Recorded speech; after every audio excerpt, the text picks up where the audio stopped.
Human beings can alter the course of their life. Human beings can live one way for 5 years, tear up that script, live a totally different way the next 5 years. The first 6 years of my economic life, I wound up broke. Second 6 years, I wound up rich. Someone says, don't you have to do the second 6 years like you did the first 6 years? And jot this down. No. No, you don't have to live the second 6 years like the first 6. You can use all the information and all the advice and repairing all of your mistakes and adopting a new and refined philosophy so that the next 6 years can be totally different than the last 6. All of these major questions, what about my life and my value and my place and my future? And what about life? What about origin? What about destiny? What about opportunity? What about possibility? All of these major questions, to let them go casually by is to miss the treasures that your life could accumulate into in the coming months, the coming years. So this is called major. What we ponder and what we think about sets the course of our life. It's like the set of the sail that's taking us somewhere. Self-confidence comes from the lack of neglect. If you will not neglect to do the small daily disciplines, that's where self-confidence comes from. Part of good health is self-confidence. I know I'm going to be healthy. I eat the apple a day. I walk around the block. I do the jogging on the beach. At the end of the day, when you've really poured it on and you've done all the stuff, self-confidence grows. That self-confidence affects your health. It affects your future. It affects your psyche. Self-confidence means willingness to do whatever it takes to achieve. Whenever you prepare correctly, taking all of the steps you're supposed to take, doing everything in your power to stay on track, whenever your preparations lead to success, achieving your goals, you reinforce the disciplines that got you there. Success leads to reinforcement of the proper disciplines. If what you're doing is working, keep doing it. If what you're doing isn't working, change it. If I grow, think of what that will do for my future. Self-development earns success. Self-investment earns respect. And the only way to make a better and better and better investment in your future is to become better and stronger and wiser and more competent. And the more attractive you become, the more attractive you are. And the more attractive you are, the more you attract success. Self-development, self-investment attracts success. That's powerful.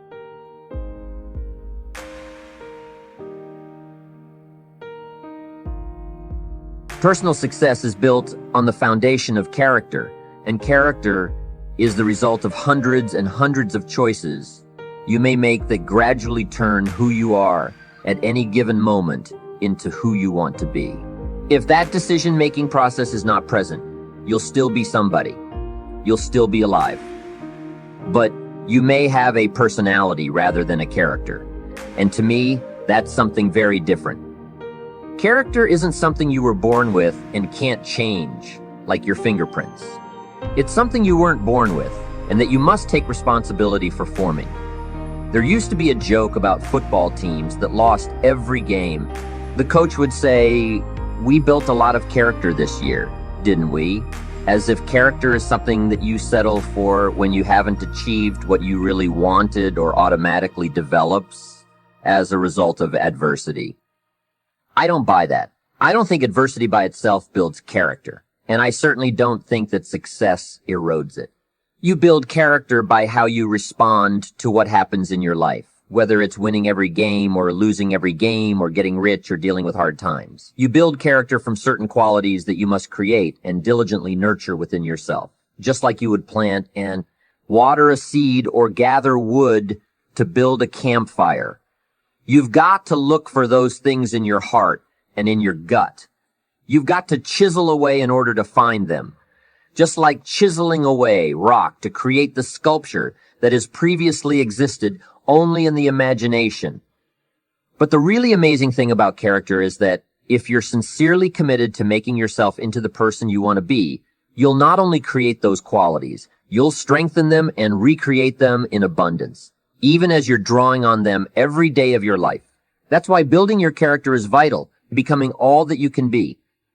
When you are a person of character, you know who you are and where you want to go. You've already spent a great deal of time thinking about it. You've been working on the parts of your personality that will make you better. Your attitude, your health, your time management skills. You've been putting it all down on paper, and you've developed positive self-direction. As you talk with yourself every day, how often do you ask, is what I am doing today getting me closer to where I want to be tomorrow?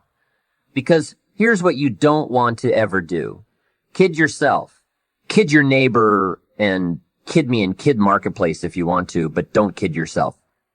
You can't wait around with your fingers crossed, hoping you'll arrive at a good destination when you're not even headed in the right direction. You say, well, maybe the wind will take me. There's a chance, of course, but it's about as likely as winning the lottery. You've got to take charge. Ancient scripture says that hope, if it's delayed long enough, can make the heart sick. You've got to ask yourself often, am I performing the disciplines that are taking me in the direction that I want to go? I don't want to delude myself and think I'm on the way to financial success when there's not a prayer. I don't want to delude myself into thinking there's someone else who will take care of it. Nobody else is going to take care of it. Nobody else is going to take care of me. What if all of your negative thinking relatives turned positive? What would that do for your fortune and your future? Not much. If prices came down a little, what would that do for your sophistication and your culture? Not much. If the economy gets a little better, what would that do for you? Not much. If you don't make plans of your own, you'll fit into someone else's plans. And what do you think they have planned for you? Not much. Most people wake up every morning counting on this not much list. And that's all they have. Not much. Not much hope. Not much promise. Not much progress. They're driving what they don't want to drive, living what they don't want to live, doing what they don't want to do. Forget the thief waiting in the alley to snatch your purse. What about the thief in your mind? He is tempting you to become lazy, not stimulated by thoughts and questions. Don't become a victim of yourself. Ask yourself these questions. Is this the direction that I want for my life? Is it someone else's direction?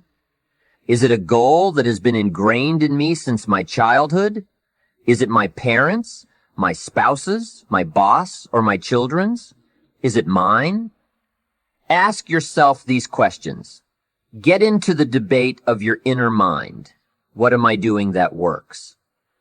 What am I doing that doesn't work? Debate it all. Work with your mind to figure out the best possible direction for you. This is your self-direction. There are two parts to positive self-direction. Part one is self-knowledge. Self-knowledge is knowing who you are and what you want to do with your life. It is knowing how you feel about yourself. Self-knowledge has a lot to do with your philosophy, and your philosophy has a lot to do with shaping your attitude.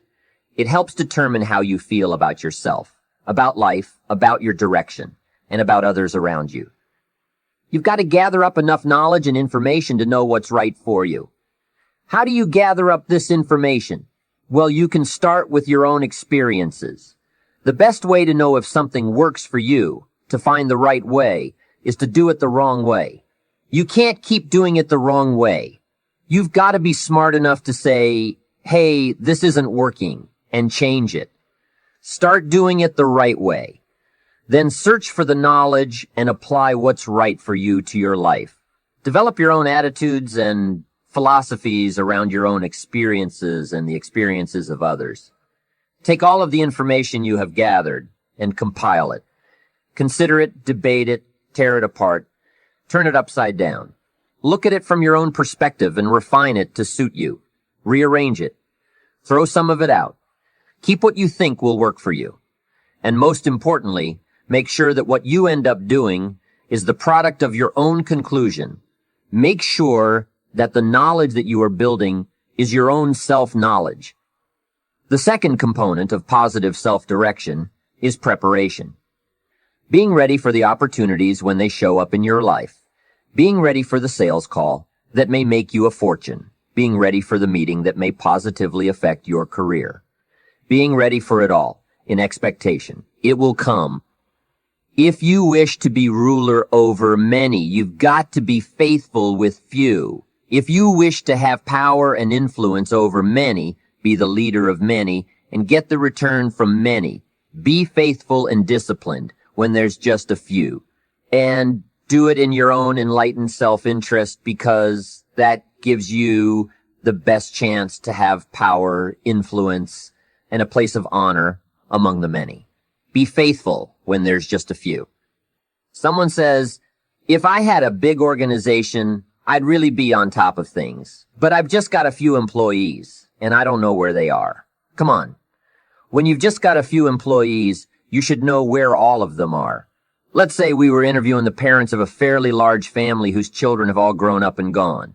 What if we said to them, what happened to all of your children? And they answered, I don't know. They just all wandered off. We'd ask, where did they all go? If they say, who knows? They're just all gone. We're just going to have some more. That's clearly not an acceptable attitude. If you've got a few employees, if you've got a few distributors, if you've got a few people you deal with, that's the time to sharpen your communication skills. Of being in touch, getting prepared, giving the most of your heart and soul. In your own enlightened self-interest. Give it your all when there's a few. Be totally absorbed when there's just a few. Improve your reputation and skills, so when a leadership position opens up, you'll be called. The same thing goes with your money. Someone says, oh, if I had a fortune, I'd really take good care of it. But I've only got a small paycheck, and I don't know where it goes. Nobody would ever respond to the person who says, I don't know where it all goes, with, oh, we'd love to have you run our company, or you don't know where it all goes. Wow. You should be in charge of the world. Come on. Positive self-direction means paying very close attention to every dollar you have, really keeping track of where they come from and where they go. Create the discipline when the amount is small, and you'll be on your way to handling your money when the amount is large. Be ready for tomorrow by doing all that you can today. That's positive self-direction. In many ways, you are already a tremendous success. And it's important to take the time to appreciate what you've accomplished on the path to becoming all you can be. So I'd like you to take a self-appreciation inventory. Ask yourself a few questions. Start with, what have I achieved in the last 4 days, the last 2 weeks, the last 6 months, the last year, the last 10 years? What have I achieved during these time periods? Write the answers down. Take a self-appreciation inventory of all you've done and all you've accomplished and all you've become. Take inventory of yourself, then compare this list to your goals. Have you accomplished all you set out to do in the last 4 days, 2 weeks, 6 months, 1 year, and 10 years? Compare your lists. Maybe you've been so busy trying to reach your goals that you haven't taken the time to sit back and reflect on what you've achieved already. Look back at your list and say, wow, I really have been through a lot. I really have learned a lot. Look what I've done. Look what I've become. I wasn't like this 10 years ago or even 1 year ago. Look at me. I'm doing okay. Building personal success takes little steps. You need to focus on one step at a time, 1 day at a time, 1 week at a time. It's like taking your family to a reunion where people haven't seen your kids for a year. They say, look how you've grown. You know your kids have grown, but when you see them every day, it's hard to notice. So write down all your accomplishments and see where you've been and what you've done and who you've become. You'll say, look how I've grown. Here's the next question in your self-appreciation inventory.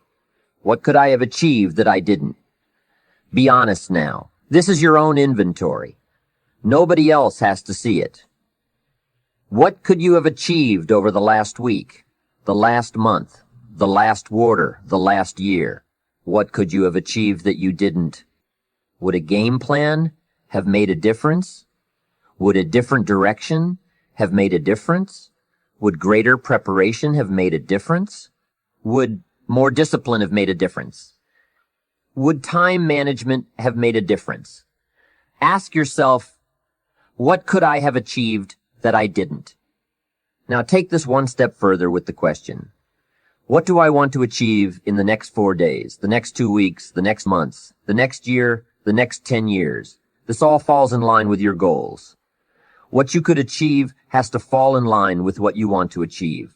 And through the proper disciplines, practiced every day, the what could I do will naturally match up with what do I want to do. Here's another question. What can I do to achieve my goals that I'm not doing now? What things do you need to work on that you're not working on now? Remember, it's easy to do the little things every day. It's also easy not to do them. Are you appreciative of the progress you've made so far? It's important that you take time out to acknowledge yourself and your achievements. Consider where you've been and who you've become. Self-appreciation is a stage in personal evolution that demonstrates maturity and resolve. It comes from already being firmly set on the course of positive self-direction. You know you're on the right track and you have a wonderful blend of humility and self-esteem. You know that you're accomplishing your goals. And you know yourself enough and are confident enough to avoid needless bragging. Self-appreciation also says that you admit there's room for improvement. You know that you're on the right track, but you admit the need for continued growth. You seek out more books, more seminars, more skills, more disciplines, a greater awareness, and a bigger vision. There's always more room to grow. There's always more knowledge to gain, more skills to perfect. We're never done with the education process, because education is part of the path to wealth. Education is part of the path to health. Continued education can turn you around if you're headed in the wrong direction. We must never stop learning, growing, and expanding. And we must never forget to take the time to appreciate ourselves for what we have done in pursuit of what we want to become.